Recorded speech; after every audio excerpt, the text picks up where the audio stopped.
आम खाइए, अनार खाइए और खाइए खस्ते। सभी प्रोग्राम देखने वालों को संजय चंचल का प्यार भरा। आप लोगों ने मुझे बुलाया, मैं आपकी मोहब्बत को अपने सीने से लगाता हूँ और गंगा कैसेट वाले भैया सीधे सीधे अपनी औकात पे आते हैं। भैया 15 साल हो गए मैं अपनी ससुराल नहीं जाता हूँ। कहे नहीं जाता हूँ? कहे से खाली हमार ससुर कलेवा खाए के समय एक बोतल दारू नहीं दी, एक बोतल भैया दारू नहीं दी। इतनी ही गुस्सा हमरे चढ़ के हम 15 साल से ससुराल नहीं गए। भैया हमार नान बुद्धि बबनी जैसे सारी रहे, छोट बुद्धि। अरे बाप रे, जितनी समय फिराक पहन के चल दे दिया, इतनी समय बिल्कुल बबनी लग रहा है। हाँ बिल्कुल बबनी। इतनी समय तो का किल्ला हो रही हो, किल्ला। हाँ कहते हैं चाय पीने में क्या मजा, चाय पीने में क्या मजा जिस चाय में प्याली न हो, और वो ससुराल में क्या मजा जिस ससुराल में एक साली न हो। आज चलता हूँ, लेकिन भैया आपको मैं चलते चलते आपको मियाँ बीबी की लड़ाई बता देता हूँ। जितनी समय मेहरिया मानसवा में कटार पटार हुई के, तो समझ ले कौन तान मेहरिया धर धर खिसियाती है। मनसवा के ऊपर पूरा गुस्सा उतार दे जैसे मनसवा न हो दुश्मन है। नाश खटोली कह डरी है, जल जा मर जा गड़ जा। और थोड़ा सा अगर मनसवा चूमी चाटी कर ले तो समझ लो राजी। देखिए आप लोगों को ले चलता हूँ गाने के माध्यम से।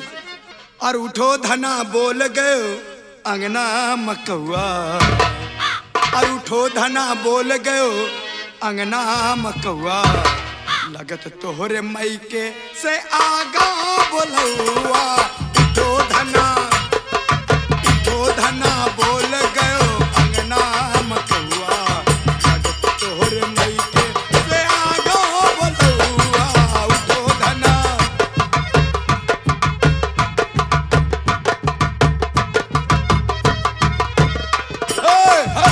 भैया ये हमार गाना का तर्ज रहा, असली मर्ज तो अभी बाकी है। अब ये गाना हम मालूम है पुनीत शर्मा कहता है कि हम के सुना दियो, तो हम चिंता ना करो, चिंता ना करो, हम तुमका जरूर सुनाइबे। लेकिन भैया अतन को घर मेहरियन से हुई गबर बरहुआ, हाथन की चूड़ी अरे फोर कर करौआ।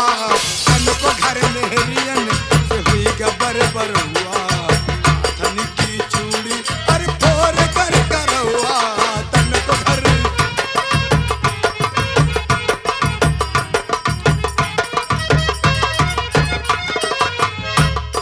लड़कवन का ठोक पीट खटिया मासवावे। भैया मनसवा से बोल चाल बंद है। अब सारी गुस्सा मेहरिया बेटौने के ऊपर उतार दे। नाश कटे टट्टी कहे नहीं गए, नाश कटे हगे कहे नहीं गए, नाश कटे चड्ढी कहाँ डारिया है, नाश कटे खाना कहे नहीं खाया ही। वही तान क्या भैया मनसवा भात है जो देखत रहत है। हमा हस मनसवा पानीदार हान हो ते कड़ैया धान हस खाड़े लागे। लड़कवन का ठोक पीट खटिया मासवावे, तन को जो हड़क दिन बुलुल बुलुल रोवे।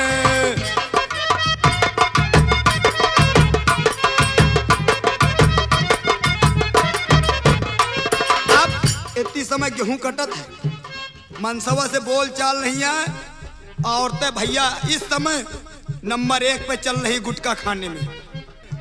मेहरिया के लगे पैसा नहीं है तो धीरे से गेहूं दिन बेटौना के कहे जब अच्छा दुकाने बेचिया, अपने को गुदुलिया ले आता है और दुठई गुटका ले आता है।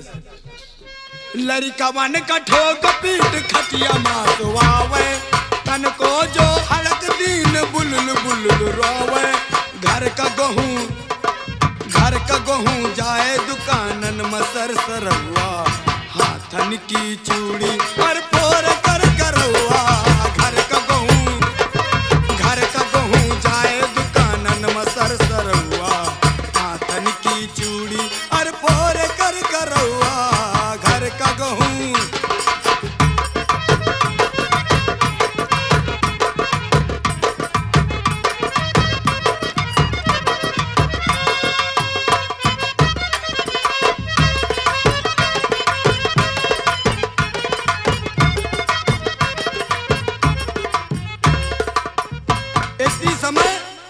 मनसवा मेहरियन से लड़ाई है। अब मनसवा बेचारा अकेले कॉलोनी में पड़ा है, अंग्रेजी का 3 बना, अंग्रेजी का 3 बना पड़ा है। धीरे से जाइए कहिए, ए बुद्धू के बप्पा सो गए का? अब बुद्धू के बप्पा तो बेचारे 3 दिन के भूखन के मारे हग हग मारा थे। उनके लेड़ी नहीं बधा दिया है। बड़े गुस्सा में उठा दे, कहीं काया कहीं सुनो तुमसे कुछ कहाँ आए हैं। बुद्धू का बप्पा गुस्सा में उठा, हमसे होशे में कहो जो कुछ कहो, ठीक ठाक कहो, तन को ही गिर करो तो तेरी मेहरिया के ऐसी के तैसी उठा के पटक देवे तो गुजिया जैसे फाट जाए। तो प्यार से कहिए सुनो, अलगी रहो पिया एक मान रही बे,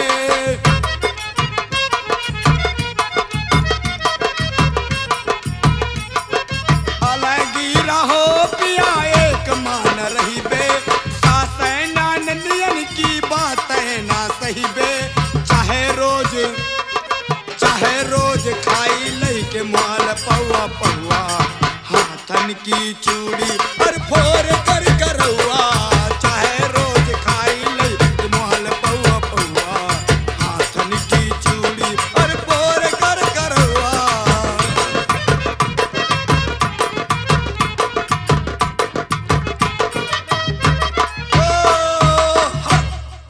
काफी दूर चले आए दोस्त, लेकिन हमका यह नहीं मालूम है कि हमारा ससुराल के रास्ता आए कहे से 15 साल से हम गावे नहीं भाई, हम यह नहीं बता सकी दिया कि हमारा सारी है कौन तान की दोस्त। अब हम पहचानित नहीं है, लेकिन दादा चिंता ना करो, तुमका अगर हमारा सारी मिल जाए तो तुमका जरूर मिलेगी।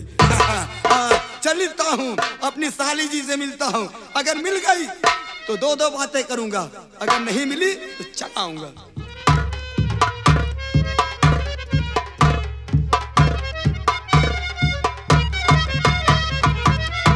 आज हमें दीदी के शादी का 15 साल हो गए, और 15 साल हो तो गए, लेकिन हमारे जीजा ना आए हैं, ना फोन करें, ना बात करें। लेकिन जब अपने जीजा का हम देखें ना है तो एकदम रसगुल्ला नियन लागत रहे, और इतने अच्छे लागत रहे। जब जूता चुराना है तो कहा तेरे चल दे चले, चल दे चले। हम कुछ कहे नहीं मारे शर्म के, अब का करी, अपने जीजक पहचान अब का सक। अब तो सज्ञान हो गए हुई हैं, जब हम इतने खिल के जवान हो गए ना, तो हमारे जीजा कस के जवान हुई हैं। लेकिन आज कम से कम 6 महीना हो गए, हमारी दीदी गुस्सा के मारे चली आई। अब लड़ाई करी है, लड़ाई का है ना हुए, हमें जीजा तो पियत हुई है दारू, और दारू पियम आजकल के मनसवा सबसे आगे। हम दिन भर मजदूरी करी है, संजय टेके बजाइए 80 वाली पिए, संजय की बहनी मातारी गिरी है, तो लड़ाई तो हावे करी।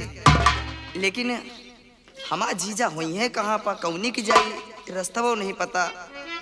लेकिन कहता है जीजे के लिए,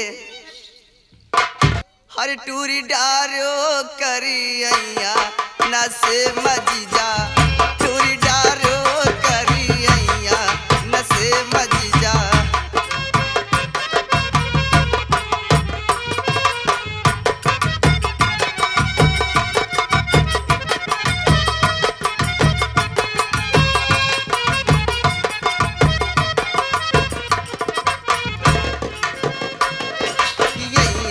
न से मजीजा, टूरी डारो करिया न से मजीजा। लेकिन हमरे जीजा जब काम पर जाती हैं, 4 जने के साथ बैठ के कस के पियती हैं, और पी के आवत के तनी बेरी हैं। आधी आधी रतिया पिया मोरे आमे,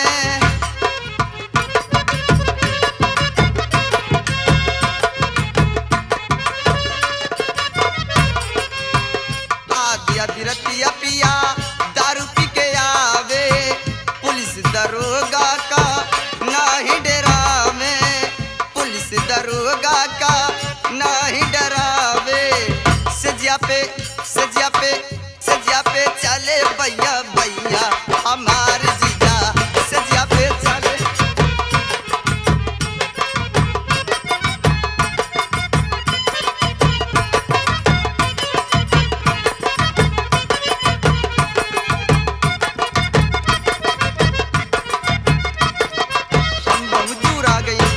और हमें जीजा कहूँ देखात नहीं ना, यह कच्ची वाली रास्ता पकड़ी शायद के तो दिखाई जाए।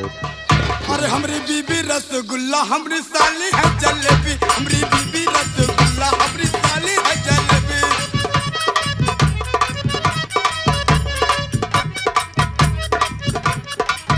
हमरी बीबी रसगुल्ला हमरी साली है जलेबी। हम तो है निहाल भैया, हम तो है निहाल भैया, दोनों है अलबेली अलबेली अलबेली बेली बेली बेली बेली। हमरी बीबी रसगुल्ला हमरी साली।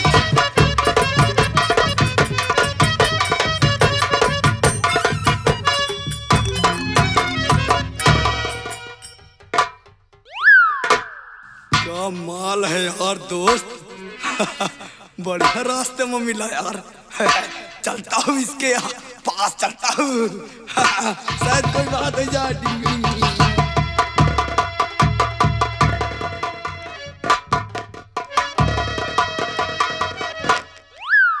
एक बात बताओ, तू हमें काहे देखत हो?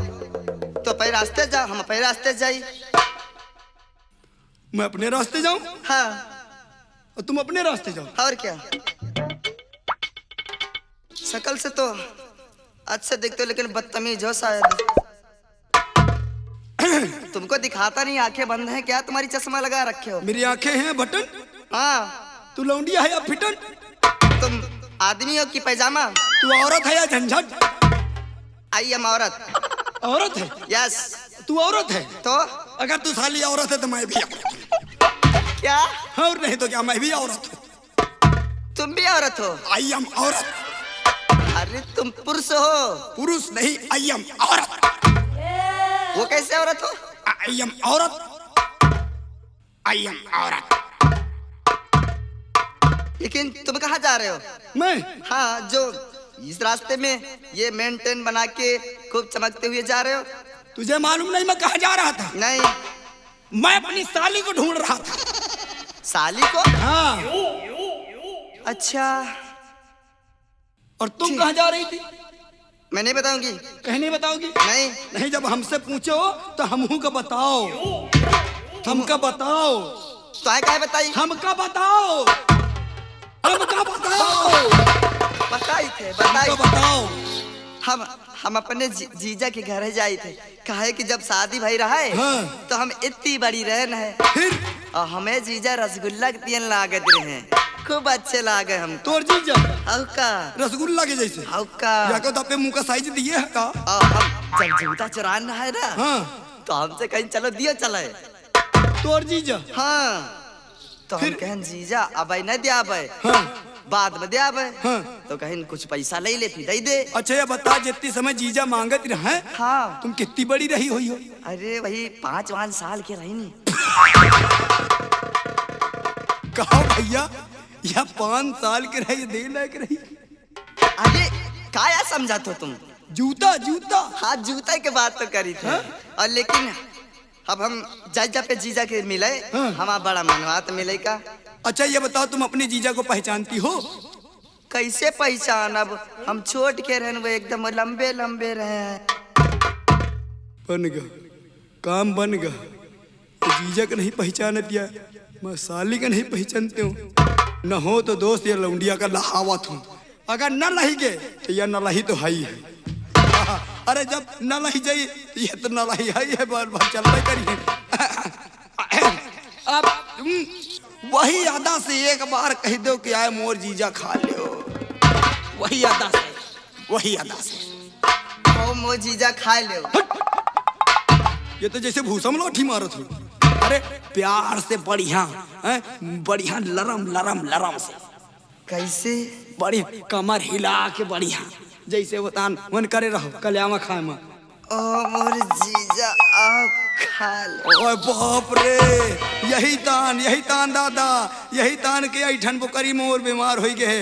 यही के मारे कही थे कि यह ऐठन वाली बीमारी न सुनो। देखिए ये गंगा कैसेट वाले जो पुनीत शर्मा जी हैं, इनको एक भोजपुरी सुनाइए, उसके बाद चलते हैं कहाँ? हाँ। कहाँ? रायबरेली चलते हैं। रायबरेली? हाँ ठीक है। हाँ, सुनाइए सुनाइए। साड़ी हम ना पहनाब राजा रिलिया के डरेबर। साड़ी हम ना पहनाब राजा रिलिया के डरेबर। साड़ी हम ना पहिनाब राजा रेलिया के ड्राइवर। साड़ी हम ना पहिनाब राजा रेलिया के ड्राइवर।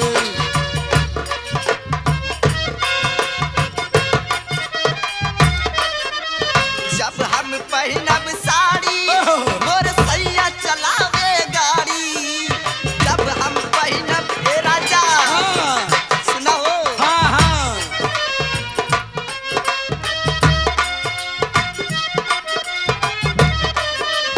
जब हम पहनब साड़ी मोर सैया चलावे गाड़ी।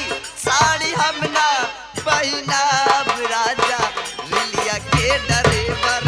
साड़ी हम ना पहनब राजा रिलिया के डरेबर। क्या बात है।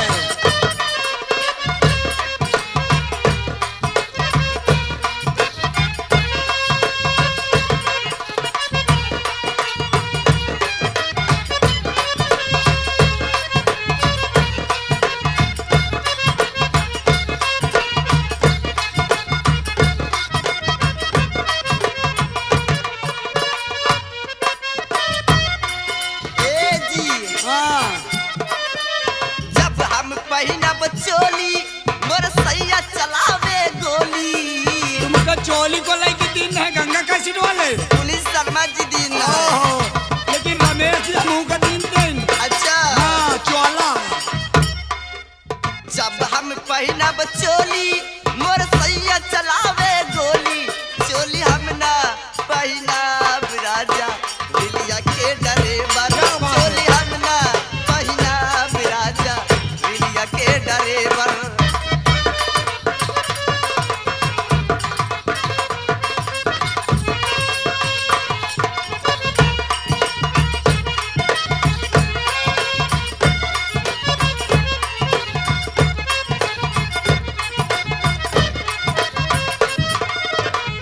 ए जी हाँ। जब हम पहनब कंगना अच्छा। मोर सैया बोलावे अंगना।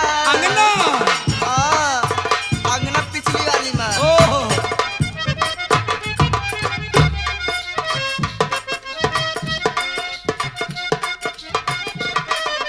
जब हम पहनब कंगना हाँ। मोर सैया बुलावे अंगना। कंगना हम ना पहनब राजा रिलिया के डरेबर।